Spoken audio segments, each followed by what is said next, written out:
Salut les replayers, on se retrouve pour une nouvelle vidéo. Le Real Madrid qui s'impose sur la pelouse de Gérone 3-0. Ça a été très compliqué en début de match, mais au fur et à mesure, une fois que l'ouverture du score a été acquise, ça a été mieux pour les Madrilènes, même si Anderson fait un petit peu la moue, hein. Il est jamais satisfait. Tu as bien raison d'être exigeant avec ton club. On va en parler.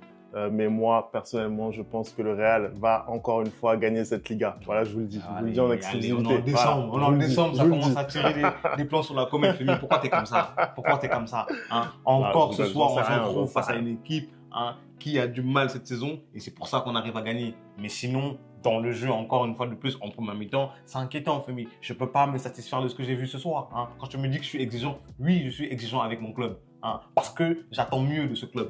J'attends mieux de mes gars, j'attends des meilleurs résultats. Aujourd'hui, ce que j'ai vu me fait peur pour ce qui va arriver mardi. Voilà. On en parle tout de suite, on envoie le générique, c'est parti.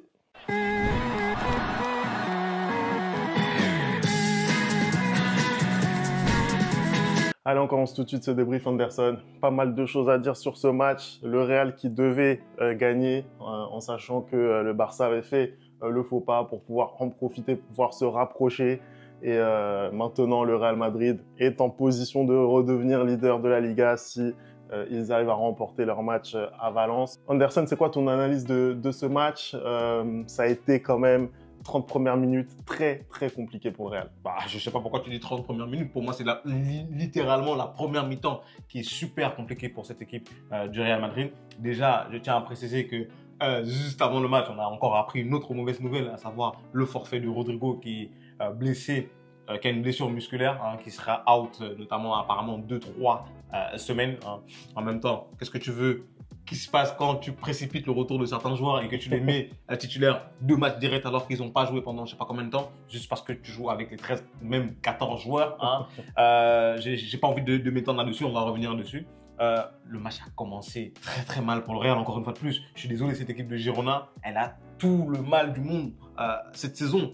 C'est pas du tout la même équipe de Girona. Non, je suis désolé, c'est pas la même équipe de Girona qu'on a vu la saison dernière. C'est une équipe qui a surnagé l'année dernière. Oui, c'est une équipe qui, ces 3 derniers matchs, reste sur aucune victoire. C'est des matchs nuls, c'est des défaites en Coupe d'Espagne notamment. En Ligue des Champions, ils ont perdu contre Sturm Graz.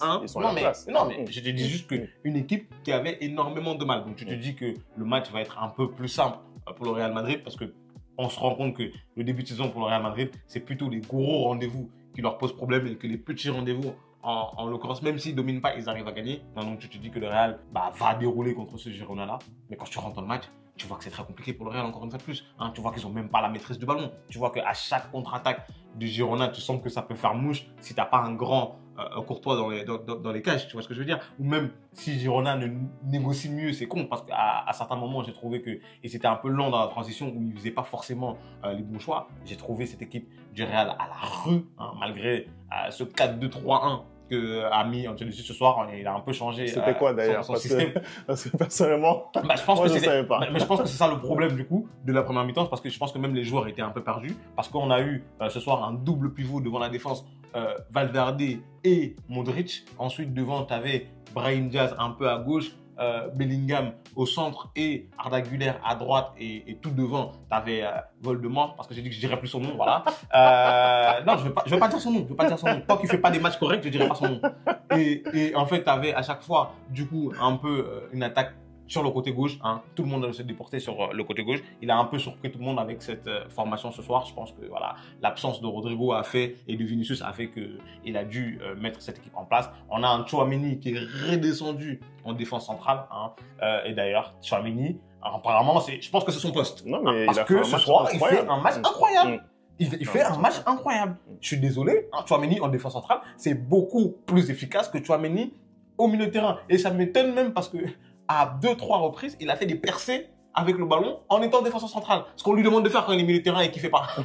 Tu vois, donc vraiment, moi j'ai été vraiment déçu par cette première mi-temps de la part du Real, parce que je me suis dit c'est pas possible. Surtout que j'ai regardé cette équipe de l'Atalanta ce week-end face au Milan AC et ils les ont roulés dessus, ils leur ont marché dessus, tu vois. Genre vraiment dans l'intensité, dans le pressing, dans le contre-pressing, tout ce qu'ils font, c'est ce qui gêne le Real. Je me suis dit, mais on va se prendre de ce tollé au milieu de la semaine, quand j'ai regardé cette première mi-temps. Et en deuxième mi-temps, ils sont revenus avec des meilleures intentions. En deuxième mi-temps, j'ai vu beaucoup plus de mouvements dans le jeu. En deuxième mi-temps, j'ai vu une équipe du Real qui avait beaucoup plus envie de jouer. Hein. En même temps, ça a été facilité aussi par cette ouverture du score de la part de Jude Bellingham. C'est vraiment l'homme en forme en ce moment. 5 buts dans ces 5 derniers matchs. Hein. Merci Jude. Encore une fois de plus, ce sont les individualités qui vont sauver la peau de Carlo Ancelotti. Parce que pour moi, j'espérais qu'on allait perdre ce soir et j'espérais qu'on allait perdre contre Atalanta et comme ça, il allait dégager. Non, moi, j'ai la vérité. Monsieur Superstar, si vous n'êtes pas content, c'est la même chose. Mais il va pas dégager parce que, encore une fois, le classement aujourd'hui donne raison à Carlo Ancelotti. Il est toujours dans les temps de passage, encore une fois, hein, que tu le veuilles ou non, même si la qualité de jeu de ton équipe t'exècre, bah, la vérité, c'est que voilà, il est là, il est dans les temps de passage. Et encore ce soir, c'est une victoire 3-0 au bout du compte, même s'il y a énormément à redire. Et c'est vrai que sur cette première période, quand tu sais la bonne opération que tu peux faire, bah, rentrer dans ce match-là de cette façon, je trouve ça scandaleux quand tu es le Real Madrid. C'est vraiment honteux. Je trouve aussi qu'il y a eu énormément de défaillances individuelles. Hein. Moi, j'ai trouvé, par exemple, je pense à un Arda Güler en première mi-temps, ça a été très compliqué pour lui. Je pense que vraiment... Même Brahim Diaz aussi, je trouve que ça a été compliqué, même si justement sur l'ouverture du score, bah, il est exceptionnel. Voilà, lui est capable de faire vraiment ce genre de fulgurance, tu vois. Bah, pour le coup, typiquement, le match d'avant où on voit, d'ailleurs, j'aimerais qu'on reparle de cette action, où on voit un Voldemort qui est à gauche hein, et qui fait ses patati patata alors qu'il n'est pas capable de le faire et qu'après bah, le ballon il sort en sortie de but et que tu as un Jude Bellingham au centre qui est totalement énervé et que beaucoup de gens ont dit ouais c'est la face cachée de Bellingham comme quoi il s'énerve. Je suis désolé, vous avez jamais joué au foot. Hein. On a tous joué au foot. Quand tu as un mec qui est pas technique, qui essaye de faire je sais pas quoi alors que vous êtes en train de perdre, hein, ça t'énerve. Hein. Là, ce soir, ce qu'il fait Brahim justement dans ce côté-là, c'est très très bien parce que ça amène à cette frappe splendide de Jude Bellingham. Mais comme tu dis Femi, quand tu sais que ton adversaire, ton principal adversaire a encore fait un faux pas, hein, qu'il lâche des points, tu dois, surtout que tu sais que cette saison, tu n'es pas bon, tu es mauvais. Et enfin, tu rencontres une équipe qui est un peu dans le même état d'esprit que toi, bah, tu dois coûte que coûte mieux rentrer dans le match, tu dois coûte que coûte venir prouver et gagner les points là où tu peux gagner les points parce que tu fais...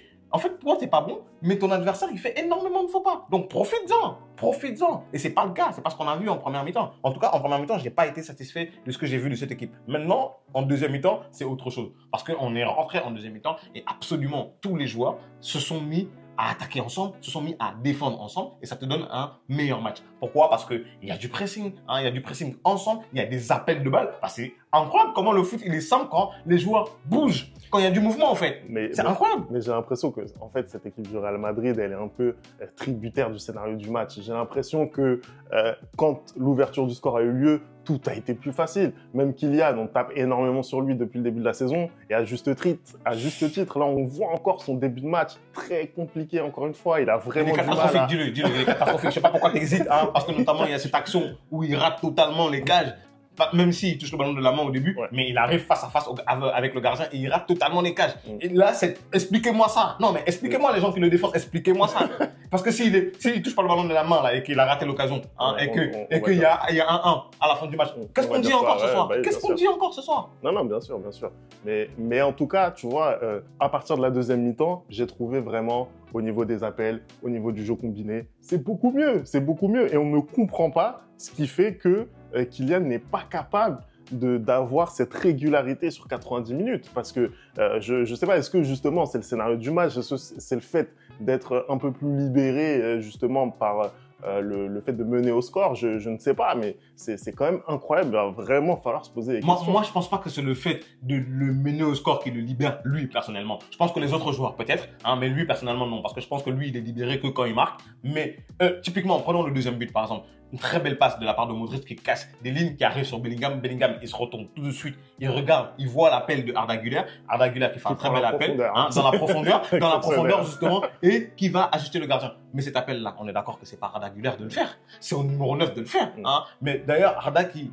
Première mi-temps était très très compliqué pour lui, énormément de déchets techniques, j'ai trouvé qu'il avait raté énormément de passes, j'ai trouvé qu'il n'était pas forcément dans le ton de ses coéquipiers, mais en même temps, quand tu joues 10-12 minutes par match, hein, et que chaque fois que tu joues, tu as l'impression que tu as une épée de Damoclès sur ta tête, bah, tu joues un peu avec la peur, je suis désolé, ça me rappelle quelqu'un dans mon club, voilà, mais c'est pas pareil, parce que moi je trouve que c'est pas la même chose dans le sens où il a quand même prouvé, et tu as l'impression que du coup tu joues avec une épée de Damoclès dans la tête sur la tête, et tu prends un peu moins de risques, hein, et surtout que tu joues pas vraiment à ton poste. Donc, première mi-temps assez compliqué pour lui, mais deuxième mi-temps, d'ailleurs, sur ce but-là, il fait un très bel appel et le tir, il est pas facile à mettre, hein. Il ajuste très bien le gardien avec son pied gauche, mais je suis désolé, c'est pas à lui de faire cet appel de balle, hein. C'est pas du tout à lui de faire cet appel de balle, parce que cet appel de balle me montre en fait ce que je pense depuis le début de la saison, c'est-à-dire que si jamais la personne qui devait faire les appels, le numéro 9 notamment, il faisait ces appels-là, il allait avoir les ballons.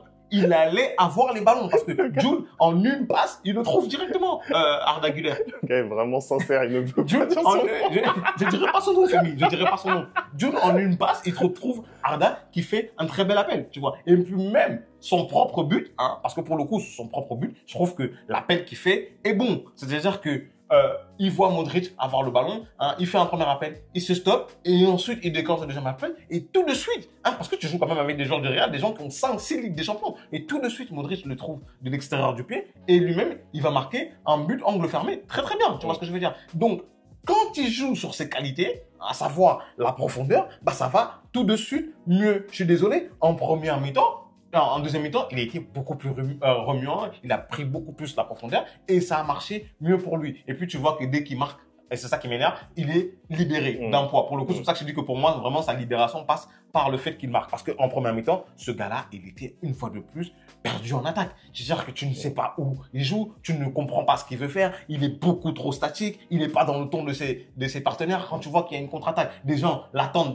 à aller dans la profondeur. Lui, il demande le ballon en retrait, hein. Il y a plein de gens plein de supporters de Paris Saint-Germain justement qui nous disaient ça dans les commentaires, qu'il fait ça tout le temps à Paris, hein. Plein de fois, il perd des ballons débiles, hein. Il prend trop son temps avec le ballon. En première mi-temps, une fois de plus, c'est catastrophique ce qu'il fait. Ce soir, il marque encore une fois. Heureusement que c'est pas un penalty, hein, ou un tapis, hein. Il marque un très beau but, mais je ne suis toujours pas satisfait dans le contenu de son match en fait. Non, parce qu'il y a deux mi-temps. Une première mi-temps où il est exécrable et une deuxième mi-temps où il est juste bon. Voilà, il est juste bon, c'est tout, sans plus. Je suis d'accord avec toi. Pour moi, vraiment, son niveau vraiment plancher, ça doit être ce qu'on a vu en deuxième mi-temps. Il peut pas descendre en dessous de ça. Exactement. Et quand il décide vraiment de venir chercher le ballon pour pouvoir juste le toucher, ça ne sert à rien. C'est débile. Ça ne sert à rien. Il n'a pas les qualités pour pouvoir faire des différences par le dribble ou même par sa vitesse aujourd'hui. Vraiment, là, ce qu'il doit faire, c'est juste prendre la profondeur et se concentrer là-dessus. Donc, je suis d'accord avec toi là-dessus. Moi, j'aimerais qu'on parle, Anderson, vraiment du match, de l'homme du match, hein, on va pas se mentir. Hein, voilà, Jude Bellingham, c'est la personne aujourd'hui qui porte ce club. Ah bah clairement, en l'absence de Vinicius, franchement depuis le début de la saison d'ailleurs, un début de saison catastrophique, je sais pas comment lui, Jude Bellingham et Vinicius, je sais pas comment ils arrivent à avoir des prestations comme ça parce que c'est vraiment exceptionnel. Bellingham au début de la saison c'était un peu celui qui était sacrifié, hein, il jouait pas forcément à son poste, il y avait énormément de tâches défensives. Là depuis quelques matchs, on l'a un peu repositionné vers l'avant du jeu, ce qui était son rôle l'année dernière et on voit que elle est beaucoup plus efficace. Hein. On voit que dans les 5 derniers matchs, comme je l'ai dit, bah, c'est 5 buts, hein, c'est 2 passes décisives aussi. Tu vois qu'il est vraiment beaucoup plus porté vers l'avant. En fait, c'est simple.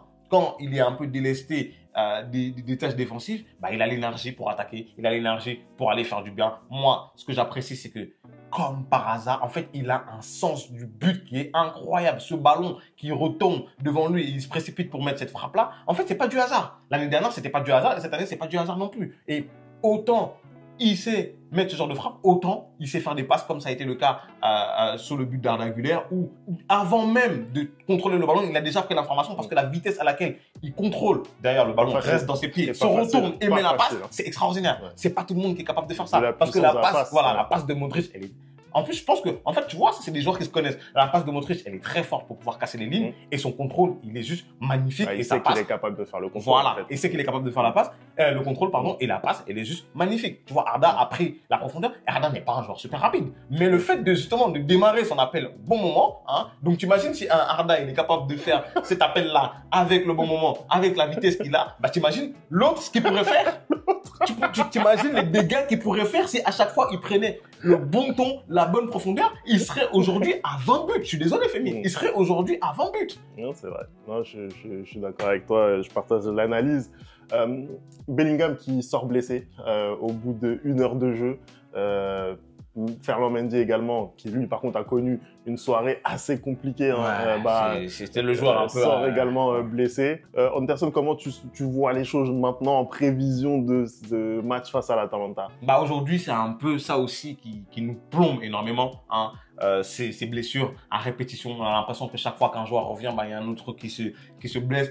La blessure de Jude, j'espère vraiment que c'est pas grave, parce qu'aujourd'hui, si tu vas à l'Atalanta sans Vinicius et sans Jude Bellingham, même si on nous dit que Vinicius serait de retour, apparemment, j'y crois moyen, ça va être très compliqué pour toi, Femi. Ça va être extrêmement compliqué, parce qu'encore Mendy, tu peux trouver une solution de remplacement avec Fran Garcia.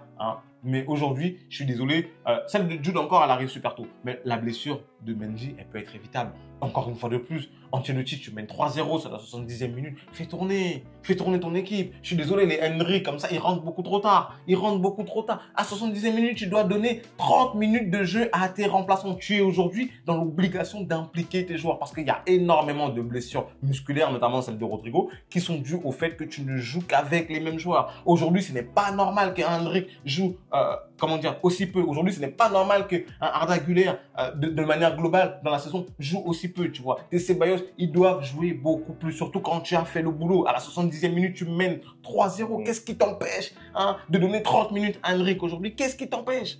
Surtout que tu as un match super important un mardi face à l'Atalanta, presque limite, où si tu perds, c'est très compliqué pour toi. Fais tourner tes cadres. Et si dès la 70e minute, tu fais tourner, tu enlèves Mendy, parce que tu as confiance en lui, parce que dès que c'est des gros matchs, il préfère mettre Mendy. Tu enlèves Mbappé, tu vois, tu enlèves même un Valverde, parce que Valverde aussi, il a besoin de souffler, même s'il a soufflé que 10 minutes aujourd'hui. Qu'est-ce qui t'en empêche? Parce que si tu fais ça, tu évites la blessure de Mendy, en fait, aujourd'hui. Aujourd'hui, moi, j'ai beaucoup plus peur pour Mendy que pour Bellingham, parce que Bellingham, j'ai vraiment l'impression que, en fait, il a senti une gêne et il s'est dit, bon, je ne vais pas prendre de risque, alors que Mendy, il s'est arrêté net d'un coup, tu vois, tu as l'impression vraiment que c'est une blessure musculaire qui va durer 2-3 semaines. Aujourd'hui, moi, ce qui me dérange avec lui, c'est qu'il ne fait pas assez tourner, et aujourd'hui, je pense qu'il ne donne pas assez sa chance aux jeunes, parce que là, vu l'hécatombe de blessures que tu as, tu dois beaucoup plus faire jouer les jeunes. Je suis désolé, regarde ce que ça donne avec Raúl Asensio, il est très bon. À droite, qu'est-ce qui t'empêche d'aller trouver un véritable arrière droit? Parce qu'on va pas pouvoir continuer avec Lucas Vazquez à droite. Faut arrêter les conneries. Faut arrêter. Non, mais je suis désolé, Femi, faut arrêter les conneries. On va pas pouvoir continuer comme ça. Pareil, va chercher quelqu'un à gauche. Va chercher. Miguel, là, que tu vois aujourd'hui à Girona, il vient du Real. Miguel, il vient du Real. Et on laisse partir des joueurs comme ça parce que Ancelotti, dans sa tête, faut pas faire tourner. Voilà. Écoute, on verra ce que ça va donner pour le Real, mais effectivement, tu mènes 3-0 à l'heure de jeu. Il marque à la 62e minute, Kylian. Donc, effectivement, tu dois beaucoup plus faire tourner quand tu sais l'échéance qui t'attend. Merci d'avoir regardé cette vidéo. On n'oublie pas les bonnes habitudes, @LeReplayFoot. Et on se retrouve très très vite pour une nouvelle vidéo. Que Dieu bénisse le Replay Foot. Merci beaucoup.